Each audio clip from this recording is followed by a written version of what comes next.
Guys, we're in the middle of a pandemic and these are trying times. It's hard on our mental health, our mental state, and this is why I love our sponsor today, BetterHelp. They're the largest online counseling platform worldwide. They change the way people get help with facing life's challenges by providing convenient, discreet, affordable access to licensed therapists. BetterHelp makes professional counseling available anytime, anywhere, through a computer, tablet, or smartphone. It's brilliant. Sign up today. Go to betterhelp.com/solvinghealthcare and get 10% off sign-up fees. COVID has affected us all, and with all the negativity surrounding it, it's often hard to find the positive. One of the blessings it has given us is the opportunity to build an avenue for creating change, starting right here in our community. Discussing topics that affect us most, such as racism in healthcare, maintaining a positive mindset, creating change, the importance of advocacy, and the many lessons we have all learned from COVID. If you or your organization are interested in speaking engagements, send a message to quadcast99@gmail.com, reach out on Facebook at Quadcast, or online at drkwadwo.ca. Welcome to Solving Healthcare. I'm Kwadwo Kyeremanteng. I'm an ICU and palliative care physician here in Ottawa and the founder of Resource Optimization Network. We are on a mission to transform healthcare in Canada. I'm going to talk with physicians, nurses, administrators, patients and their families because inefficiencies, overwork, and overcrowding affects us all. I believe it's time for a better healthcare system that's more cost-effective, dignified, and just for everyone involved. Quadcast Nation, we have a very special episode with Adam Hoerdt, amazing human being that's raising awareness about a cardiac condition called ARVC, arrhythmogenic right ventricular cardiomyopathy. You might have seen, when you hear about young athletes dying suddenly while playing sports, this is one of the causes that you may hear about. This happened to two of his family members, which we'll hear about. And that alone, it's just gut-wrenching hearing what he had to go through with his loved ones. But he's trying to channel that energy into something good, creating a foundation, creating a ride across Canada to try and increase the awareness and funds to support research, to support training in this condition. And so, yeah, this is just a great episode. I'm really proud of Adam and what he's doing. You'll hear it was a little bit tough one to get through, but it's definitely worth it. And so, yeah, without further ado, I'm going to bring on Adam Hoerdt. All right, Quadcast Nation, I have an absolute pleasure to be talking to Adam Hoerdt. This is part of our patient experience series and just bringing an awareness to something that's so important to Canadians, to the world in terms of, cardiac conditions that we could hopefully bring more attention and research to. And, I'm going to get Adam to tell his story here. But Adam, listen, welcome to the show. Dr. Kyeremanteng, thank you so much for taking an interest in our story and having me on today. Absolutely. And this is a tough one to go through, but what happened? What happened within your family that you were exposed to ARVC and led you to want to raise money, have a foundation? How did we get to here? It started, Doctor, it started back in 2001, June of 2001. My wife and I were playing softball in Milton, Ontario, and she collapsed of what we knew at the time was a sudden cardiac arrest. Our 1 and 3-year-old boys were playing in the playground next door. And she was 30. We were both 31 years old, and that's the first experience that we had. Although at the time we didn't know it was ARVC. Jackie died after autopsy, without a real known cause, without even suspicion of what it likely was. We were told, acute myocarditis, a very general term. Clearly there was something some concern with the heart tissue, but in terms of what caused the cardiac arrest, viruses, the idea of viruses were thrown around. Unfortunately, I had to have a long conversation with the coroner about potential substance abuse and things like that. Jackie was an otherwise young, healthy, vibrant, athletic 31-year-old woman. And our journey started back then and, 21 years ago now, with no understanding, no awareness of ARVC for us at the time. And then 17 years later, when our eldest son was 18, he had his first sudden cardiac arrest. Again, the GTA in Mississauga, Ontario. Thankfully, at that time, he was a university student working in a co-op placement where the health and safety team of his company, and I'll give a shout out to Purelator Courier, they saved his life.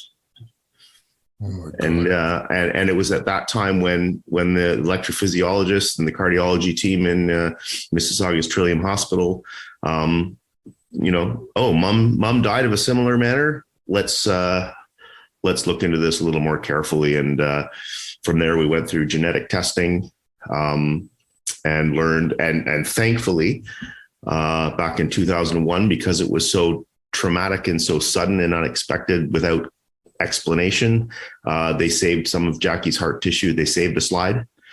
And in 2018, they tested it and my son, Greg, and they both tested positive for a gene mutation, which is known to contribute to this condition.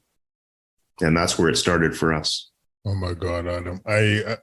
I'm so sorry that this is, that you've gone through this with first Jackie and your son. And I can't imagine, back in 2001, legit, you guys were playing softball and just out of the blue, just lost consciousness, arrested. Yeah, exactly. And in hindsight, she was a little bit dizzy the night before. It was a weekend long tournament. It was a hot June day. We were all dehydrated and tired and humid and all this stuff. And she had a bit of dizziness the day before. And, many of us did, just because of the conditions. And we were out there, being active in the heat and stuff. And, other than that, there was no symptoms. We walked out to start an inning. She and I were beside each other in the outfield, and I looked over and she was crumpled in a pile. And we had a paramedic on an opposing team, a firefighter, on an opposing team. And I mean, he was on her in less than 90 seconds. But there was nothing that could be done at that point.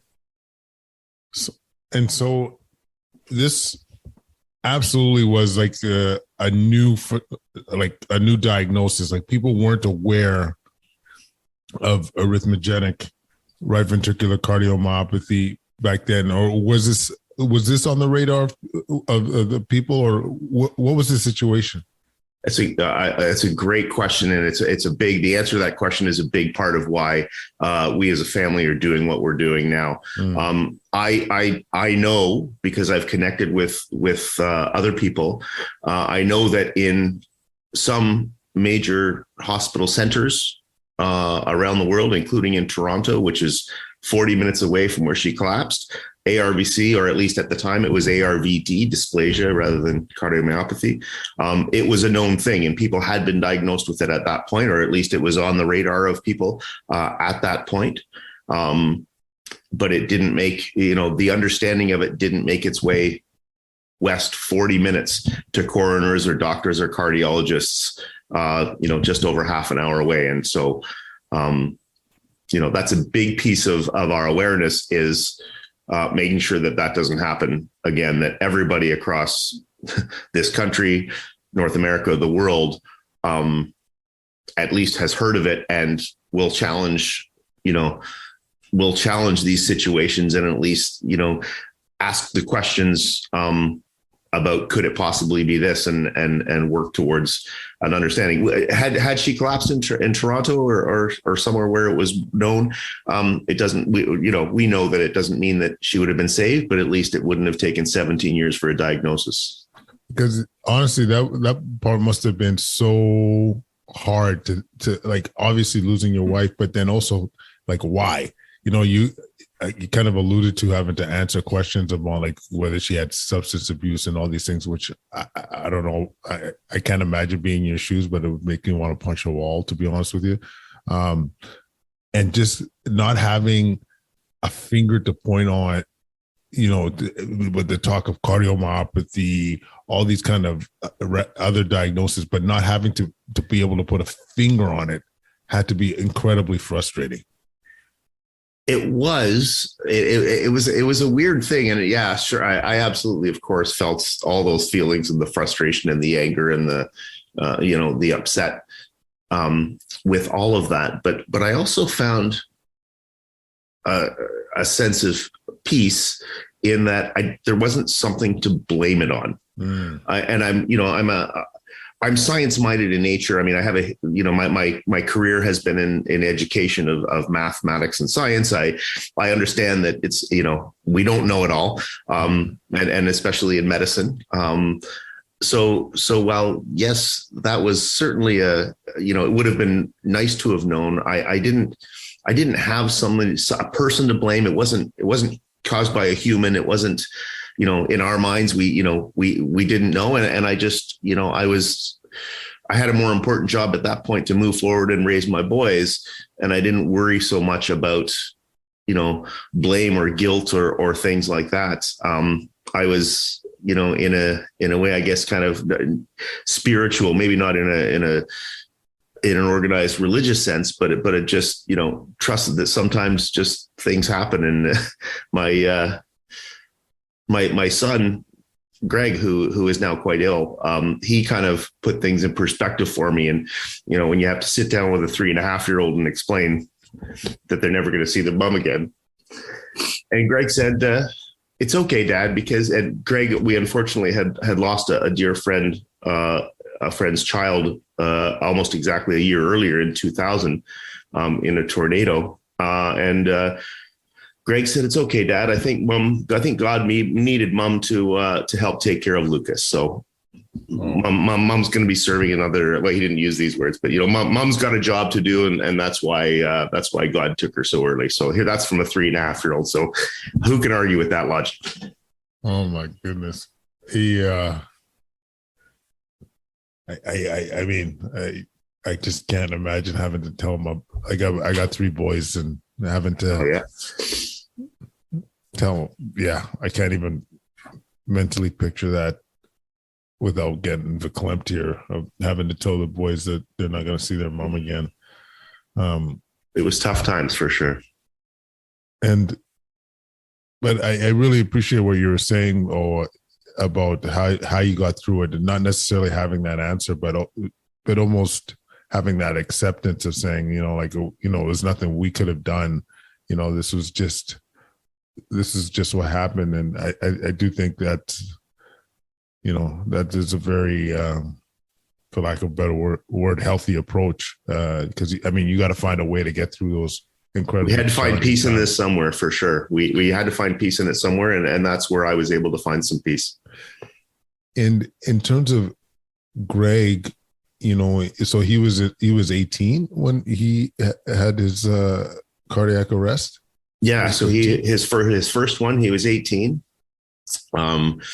There's another phone call a parent never wants to get, but so I raced, of course, to the hospital, and he was in Mississauga Hospital, and in the next 10 days, he had 3 more arrests while in the CICU, all 3 of which I was present for.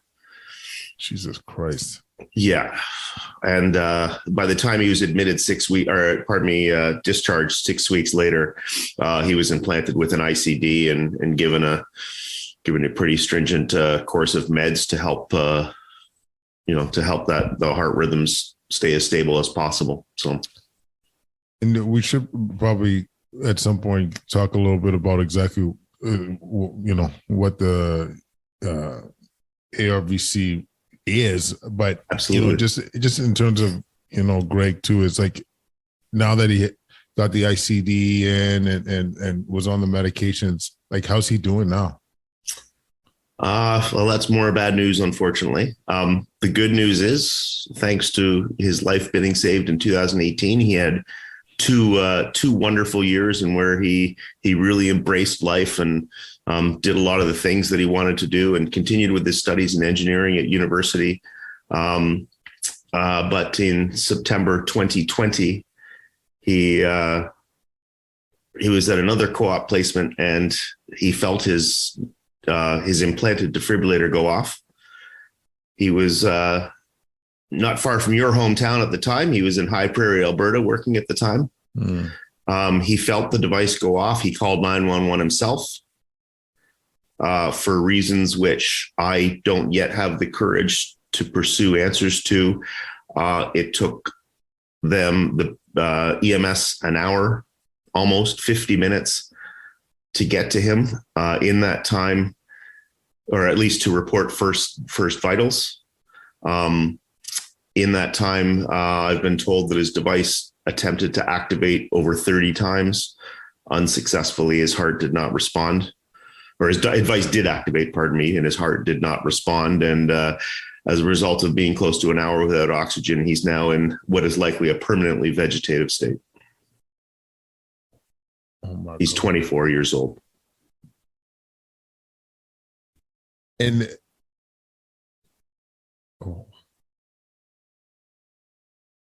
first take your time. Doctor, I get it. Trust me. It's, oh my God. So yeah, I knew that Greg, had he arrested and needed a defibrillator, but to be this, I didn't know about the high the Alberta. I was actually living in Africa at the time. I was teaching in East Africa. I, of course, flew home immediately. This is, of course, during the pandemic. My younger son, Ben, who's 2 years, Greg's junior, he was in Ontario. So Ben and I both flew out to Alberta. By the time I arrived, he was at a place you're familiar with. He was at the Mazatkowski Institute in the University of Alberta there. And we lived for 3 months in the fall of 2020. We lived for 3 months in Edmonton by Greg's side. Not to get too technical. So the ICD went off, but it just wasn't successful in terms of the shocks, in terms of. My understanding is the ICD did attempt to shock him, as planned. But, and this is just my own hypothesis, that because of his other arrests, that at that point, it sounds like he was in heart failure, where, his heart wasn't going to respond to this on its own, as expected, as planned. So, and again, that's my hypothesis, that his heart was probably just too damaged at that point. Like I said, the first shock went off and he felt it and he called 911 himself, but subsequent shocks required, wasn't enough. And it wasn't until EMS got there and also applied CPR that they actually were able to get vital signs back, although he was, not in good shape, of course, and was in a coma for a few weeks. And where's Greg now? So he lives in a long-term care home in Cambridge, Ontario. And in a vegetative state, like, is he recognizing you? Is he respond? Like, what's it like interacting with Greg now? Yeah, the best days are when he smiles. When he'll respond to my voice, and if he responds to my voice, there are days now where he'll respond to my voice 80% of the time that he hears it, and he'll track me sometimes, but not always, with his eyes. But yeah, he can't feed himself, he can't move, we're still working on the neurological piece of his ability to communicate, but certainly there's no voice, no speech, none of those things. So it's, you can tell when he's in discomfort. You can tell when he's comfortable. He smiles, he cries once in a while, but it's not consistent. It's your boy. It is. I am so sorry. I there's no words. There's just your wife, your son. And I mean, the reason we're doing this, doctor, is because there are 6 others in our family that are at risk of this. That's a fair point, Adam. Like, so I'm a little bit all over the place. Just sorry if I jumped all over the place too, but no. I mean, that's why I'm able to do it. That's why I have that's why I'm able to do this, is because there are still 6 others that we can help, and there are hundreds and thousands of people out there that we can help, and that's why we're doing this. So maybe even, like, not to put you on the spot, but like when we talk arrhythmogenic right ventricular cardiomyopathy, like, what is that in layman's terms, as far as your understanding? Yeah. And again, another one of our goals of setting up this website and this organization is to do that, because we had trouble getting those answers in the very earliest days.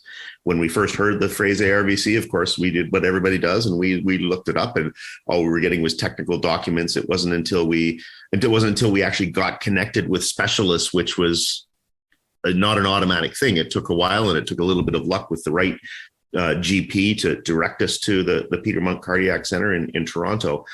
So we spent some time not really knowing and doing what we could to interpret these, very highly technical things. So the understanding that we now have and are trying to share is that basically this gene mutation is a protein, a gene responsible for proteins in the cardiac muscle. And what happens and one of the challenges with this condition is that it's not consistent in who it happens with or when it happens. So it catches people by surprise, but it essentially turns the protein that is intended to create heart muscle in the ventricle. And traditionally it was thought to be the right ventricle. It's actually just almost as common, I think, now in the left ventricle. Our family, it's all left ventricle stuff. But it turns the protein, the muscle protein, into a fatty protein instead. And so that doesn't allow regular electrical transmission through the ventricle that performs the pumping of the heart itself. So it's the way that I describe it to people, and commonly when I'm on the road and chatting with people, we have to talk about the difference between cardiac arrest and heart attack. And you, doctor, feel free to correct me or fill things in. But my understanding is, if you've got a pump pumping water, a heart attack is when something gets clogged in the pump and the water can't flow. Whereas a cardiac arrest is if you pull the plug out of the wall and the pump just stops working. And so we're dealing with an electrical issue. This is not a blocked artery situation. It's not it's the heart is otherwise, functioning fine in terms of its job as a heart. It's just not getting the electricity it needs. Yeah, I think it's a great explanation. Just, I'm basically like if the conduction or the electricity to the wires to tell your heart to pump is not firing, your heart stops and needs help, needs to be defibrillated, or that's what the ICD folks, that's like basically an internal cardiac defibrillator. So if your heart is unhappy, the defibrillator will do its work and try and recharge the heart. So Greg had one in place, and I think one of the reasons the awareness is so important, and Adam, you could fill in the gaps here too, was that, knowing you have this genetic makeup, there's potential for treatment, there's potential for preventative steps, such as maybe requiring an ICD. And so what do you, as far as Adam, in terms of all the work that you've done, like why is the awareness so important? In the past, we have been complacent to trust that sometimes these things happen to young people, to healthy people,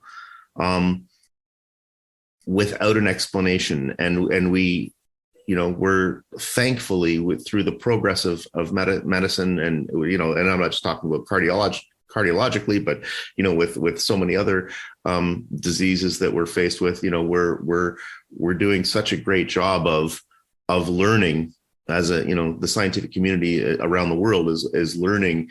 And I think this is just a situation where, if we're aware of the signs and symptoms, if we understand, the more we can do to understand it scientifically, the more we can, prevent it, treat it, either post cardiac arrest, pre-cardiac arrest. I mean, there's talk now of different places around the world working on, other diagnostic tools rather than genetics or imaging or things like that would be groundbreaking and very predictive for young babies to know this. The one thing that, really drives us is this is a condition that affects youth and young adults most often without warning.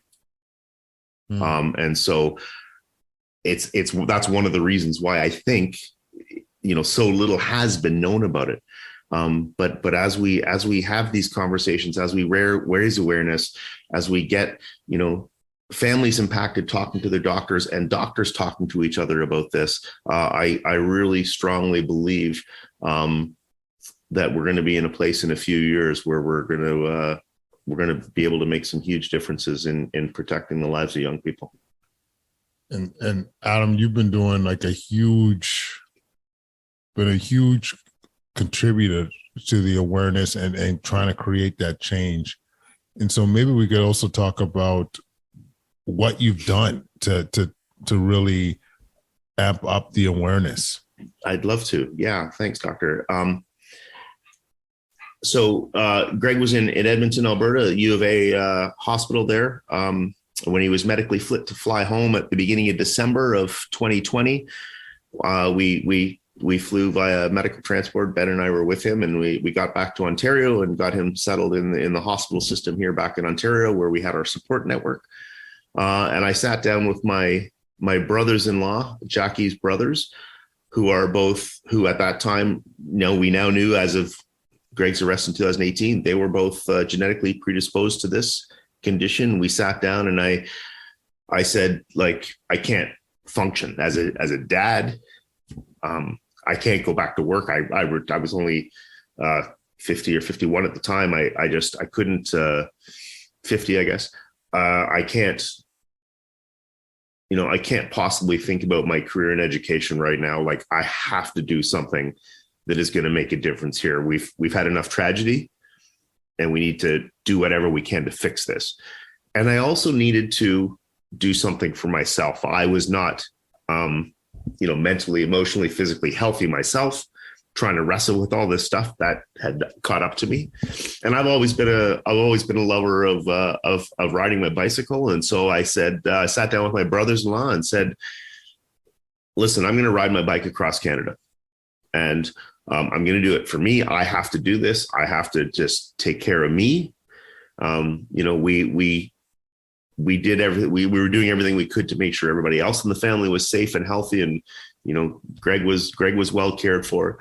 I said, but let's think about how we can make this impactful to make a difference. I'm going to, primarily do the bike ride for my own health.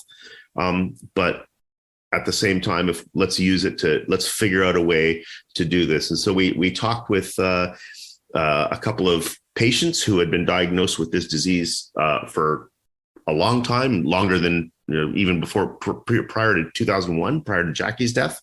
We talked to the people at the UHN in Toronto, at the Peter Munk Cardiac Center, who are now our family's cardiologists, and we talked about, okay, what are the needs? What can we do to help this? And we decided from our own experience that in the very earliest of days, until we got connected with the right cardiologists and the people who seem to know the most about this, the experts, Canadian, in terms of Canada, we really didn't have anybody to talk to about this. That people have the reaction, they're shocked and they don't know what to say. And we were totally understandable, but we realized that there was not a community of people who could imagine what we were experiencing.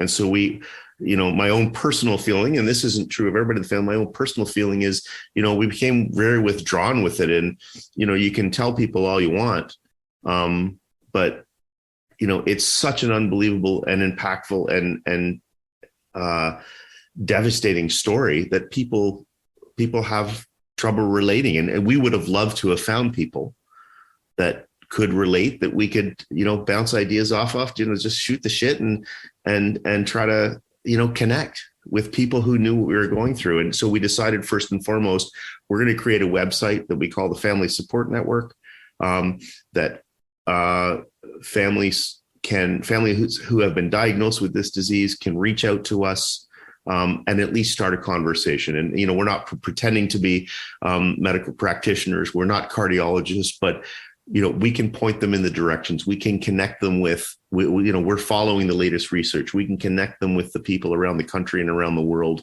that are making differences. And so just to be a voice and to listen and to share.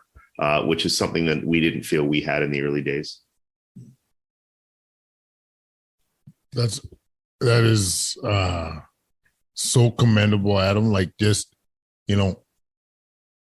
don't let me put words into your mouth, but like taking that energy and focusing it on something that just bringing attention to such an important issue and that has brought so much hurt and pain to your family, and trying to create some good out of all this bullshit. Unbelievable. Thank you. Unbelievable. So Family Support Network, like, just really, thinking about how to support people that are going through similar situations. Like, it's like, having that community could be such a great way to heal, great way to get through a tough time. And your ride, like, tell me a little bit about this. Like, how did that go? Like, how did the ride, how did that situation end up? Yeah. So we're mid-ride right now. Actually, it's, oh shit. That's right. You're in somewhere in, where are you? I'm in Toronto right now, so I'm not currently riding across the country. So I mean, we had big plans. I had big plans to go, 9,000 K last year, coast to coast. But of course, like most of us in many situations, we got COVIDed, is what my brother-in-law says. So before I got permission to cross borders and do that type of thing, it was going to be late August by the time I could get on my bike. And, you look at the logistics of, okay, we're going to be on the ground and meet people in groups and do this stuff. We can't do this in COVID. Plus, I don't really want to ride my bicycle in November and December if I don't have to. I love it, but I'm also learning with age that I'm not superhuman. So what we decided to do last August, my buddy Ian, who drove my truck and pulled my camping trailer, we headed out to St. John's, Newfoundland, the end of August, and started pedaling west. And I arrived back in southwestern Ontario on Thanksgiving weekend, so October 11th, roughly. So we did kind of the eastern 40%, putting in about 90K on average a day. Oh my God. Just meeting people on the ground. And it was so powerful just from those very, very first, couple of days of pedaling. Having people out who'd never heard of it, of course, having people who have been diagnosed with it come out and meet me on the side of the Trans-Canada Highway, and just to cheer me on and have a conversation and say, hey, thanks, we're a part of your community. What can we do to help other families? I've met dozens of people who have reached out through our website already, through the first part of my ride, from across, the world really, but mostly from across Canada. So we're already, even though we haven't officially launched, and we're not actively doing all the things that we have our goals, our eyes set on as goals for our website. We're already building community, and part of that's the just raising awareness of the website, and part of that's just talking to people on the ground, telling our story, and bringing them along for the journey. And everyone knows of the young hockey player that collapses on the ice, or the Danish footballer that in the Euro Cup last year that dropped. These aren't all ARVC, but many of them are. It's a lot more common, I think, than people realize.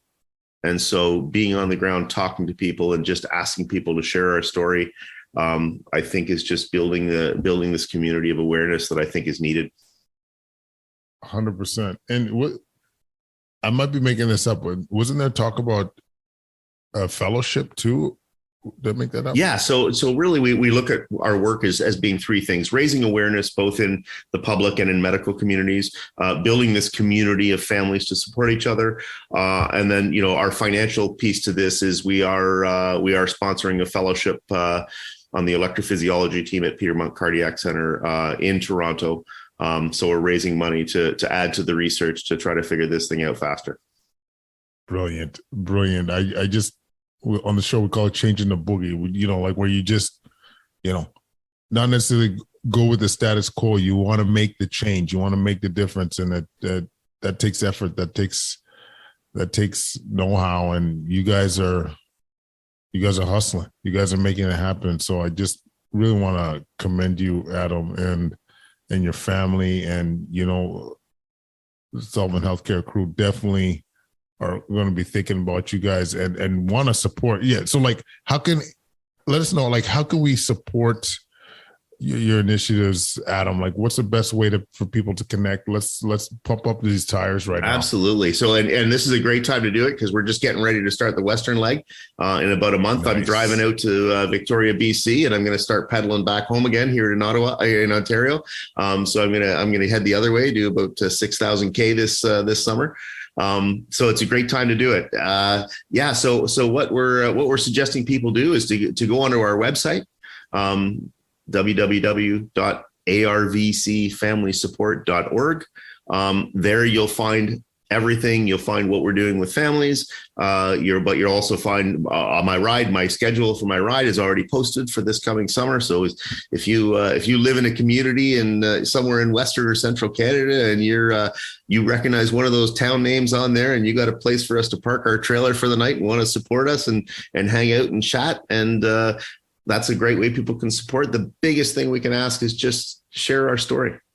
Whether it's face-to-face or through social media. You can access all of our social media accounts. We've got a great social media team and a media team working here out of Toronto that's doing a bang up job. And any social media platform, it's Ride 4 ARVC, Ride for ARVC, and anybody can follow us that way too. And you can go on and see some fun. I actually just got home from Germany. I spoke at a Changemaker conference in Frankfurt, Germany. And then I spent, since I didn't want to cycle in this crap that we have here right now, I spent 2 weeks training up and down the Rhine River Valley in Germany and France. So it was a good way to get my legs under me on the bicycle before I start the big ride in a month.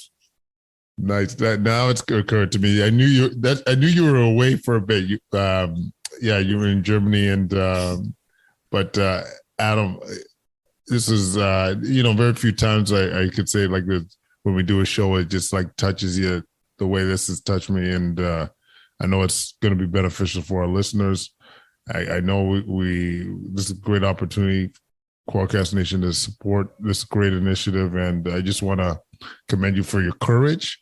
And, coming on and talking about this, and it's brings back some tough memories, but it's going to be all these efforts that you're doing right now. I can promise you it's going to make a difference. And so I really want to thank you, Adam. Oh, Dr. K, thanks so much. And if I could just do one extra little quick shout out, I'm involved in many things. 100%. I'm involved in many things, and one of the things I'm really, really proud to be aligned with. I meet with a group called Care Canada, and Care Canada, CARE Canada, under Dr. Katie Allen, who heads up Care Canada. Amazing things. It's families, it's medical practitioners, it's EMS, it's people from, all walks of life who are working to change the face of how we perceive sudden cardiac arrests for any reason, not just ARVC. We're in the process of changing Ontario legislation in terms of making it mandatory for every Ontario high school student to receive AED and CPR training. So we're in the process of that. And also Care Canada is, we're working towards having a national AED registry. So, things like when you go into a community, and I saw this in Germany and France, you go into a community, you can see a sign when you enter a town about where the town AED is. When you call 911, the 911 operator can tell you where there's an AED in that community. These are the things that we're working towards to save the lives of all people from sudden cardiac arrests. And I'm super proud to be a part of that team at Care Canada. So shout out to them.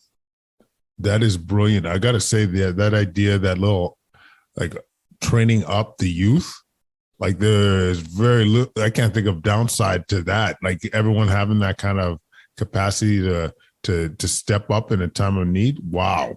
That's talking game changing shit. It's, the anecdote that I have that was expressed to me, and I hope I get it right for everybody's sake, but I think in Denmark about 17 or 18 years ago, they started another initiative, and the bystander response rate to a cardiac arrest, now that there's a whole generation of adults and everybody younger than them who now has at least had some training and has some awareness.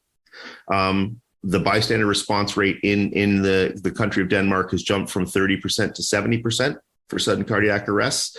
And the survival rate is 4 times what it was back then. I believe so. We're going to get there in Canada. Honestly, that's amazing. Time is tissue. It's, and this stuff works. You know what I mean? It's not, it's literal, literally life-saving.